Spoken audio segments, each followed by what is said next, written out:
पहुंचता है तो शर्त के अनुसार, जो शर्त थी शर्त के अनुसार रात तिलक की तैयारियां की गई।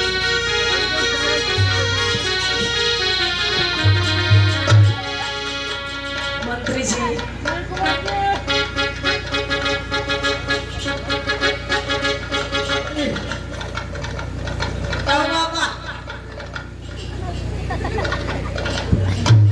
ये मंत्री ये क्या कर रहे हो?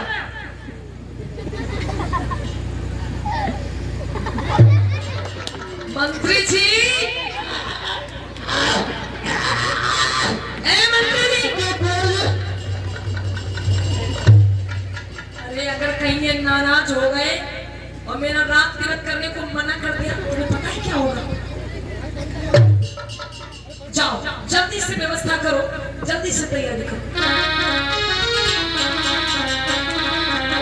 शर्त के अनुसार रात तिलक की तैयारी होती है मेरे भैया। जैसे उसने शर्त रखी थी कि मैं सिंहासन पर बैठूंगा और तुम जमीन पर, और मैं हाथों से नहीं बल्कि पैर की अंगूठी से, दाहिने पैर की अंगूठी से तुम्हारा रात तिलक करूंगा। आज होता क्या है भैया?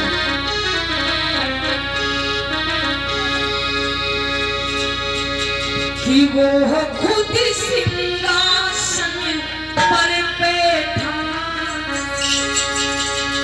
और वीर शिवाजी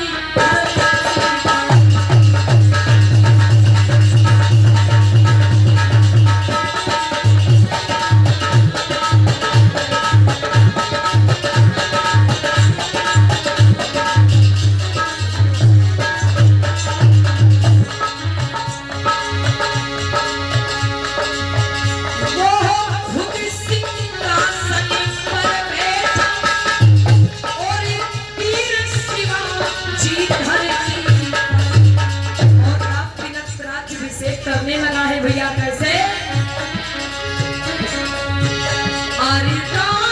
तिलक करने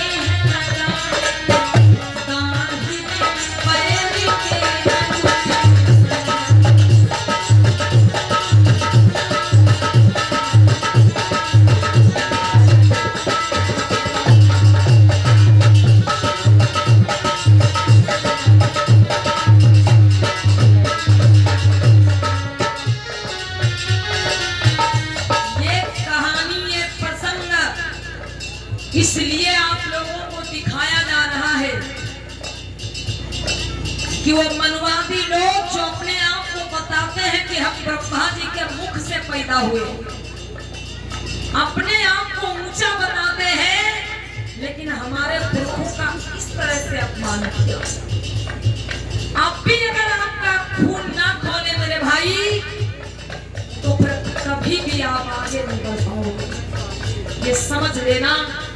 अगर ये देखकर भी आपका खून ना खोले, ये देखकर भी अगर आप मनवादी व्यवस्था का त्याग ना कर पाए तो फिर कभी आपका विकास नहीं होगा मेरे भाई, बल्कि नीचे ही धंसते जाओ।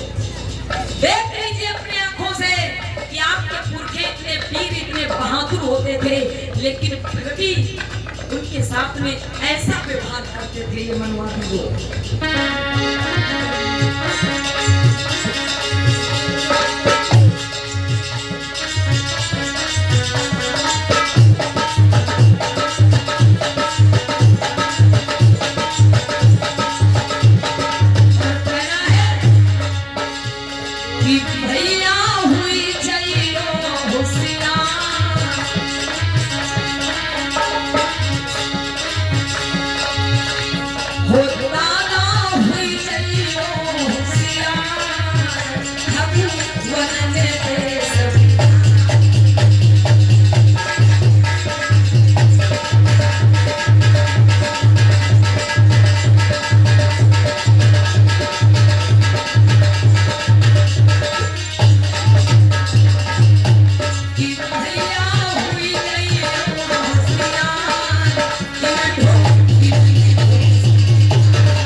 ए मंत्री जी,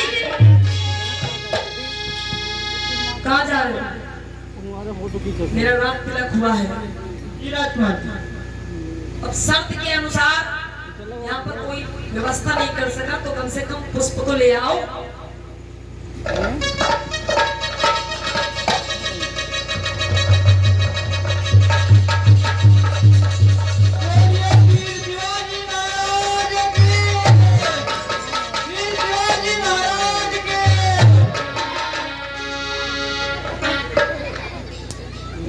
शिवाजी कहने लगे कि मंत्री जी, शर्त के अनुसार चाहिए। इन विप्र देवता को बहुत सारा धन संपत्ति दे करके वहीं पर इनको छोड़ के आइए। कुंवर जी, यहाँ का बात हमारे समझ में आई। क्या बात? आपके रात तिलक तो होएगा। हाँ,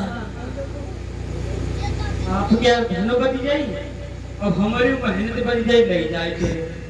क्या मतलब है? मतलब यो है, जो ये घाघरा नदी है, हाँ। इसका है भाई हम मंत्री जी, ऐसा न कहो। अरे अभी अभी मेरा रात तिलक हुआ है और आप ऐसी बात कर रहे हो। अच्छा राजकुमार जी, एक चीज बताओ। हाँ, आप कुछ शर्त कहे रहो। शर्त कहीं नहीं, शर्त रखी जाती है। हाँ हाँ हाँ, बोलो को क्या क्या शर्त रखी थी मैंने? कहे रहो कि जब हमार राज तिलक हो जाई, हाँ, तो तुमका अपन हम पति बना लेगा। मूर्ख कहीं के। हाँ, पति नहीं, सेनापति। सेनापति। हाँ, तुम पति अपने पत्नी के बनोगे कि कोई महाराज के पति बनोगे? ना, पत्नी तो आई गई। सेनापति, सेनापति कहा जाता है। ठीक मां, चाहिए विप्र देवता को भेज के आइए। बाबा उठाओ, कन्या ले आई। मंत्री जी जल्दी करो।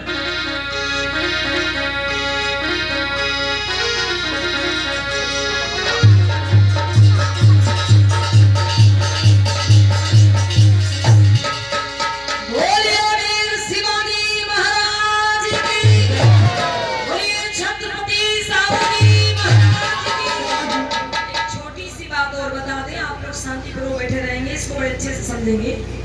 शिवाजी के वंशज हुए छत्रपति साहू जी महाराज, और छत्रपति साहू जी महाराज जब कोल्हापुर गणराज्य के राजा बने तो एक दिन वो गंगा स्नान के लिए जाते हैं, क्योंकि उस समय का नियम था कि जब कोई राजा स्नान करता था तो जो पुरोहित होता था राज्य का, वो पुरोहित वेद मंत्र का उच्चारण करता था।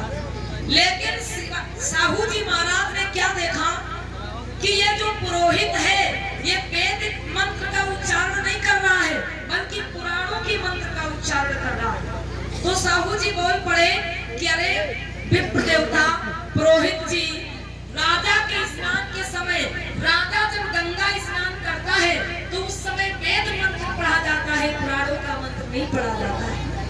तो वो पुरोहित बोला कि ऐ साहू जी, आप राजा तो हैं लेकिन आप क्षत्रिय नहीं हैं। आप कुली वंश में जन्मे हैं, इसलिए आप चौथे वर्ण में आते हैं, शूद्र वर्ण में आते हैं। और मैं वेद मंत्र का उच्चारण क्षत्रिय जो राजा होता है उसके गंगा स्नान के समय करता हूँ, शूद्रों की गंगा स्नान के समय नहीं।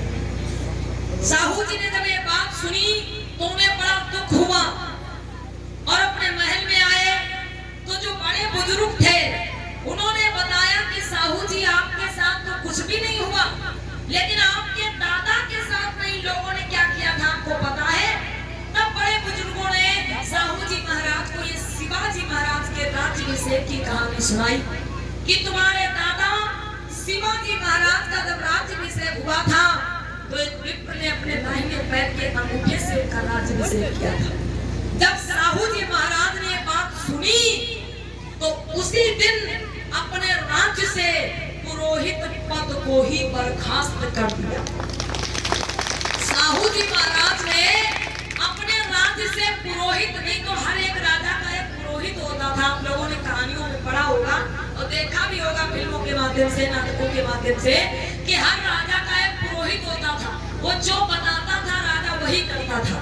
तो साहू जी महाराज ने पुरोहित पद को बर्खास्त कर दिया, खत्म कर दिया कि आज से राजा तो होंगे लेकिन उनका कोई पुरोहित नहीं होगा।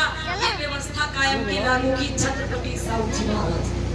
हमारे पुरखों ने उस व्यवस्था को मिटाया, उस व्यवस्था को खत्म किया जिसमें हमारा आपका अपमान होता था, शोषण होता था। लेकिन आज हम लोग फिर उसी व्यवस्था में घुसे जा रहे हैं, फिर हम लोग उसी व्यवस्था में जकड़े जा रहे हैं। तो मेरे भैया चीजों का त्याग करिए और अपने इतिहास को जानिए, क्योंकि जो कौम अपना इतिहास नहीं जानती वो कभी अपना इतिहास बना भी नहीं सकती।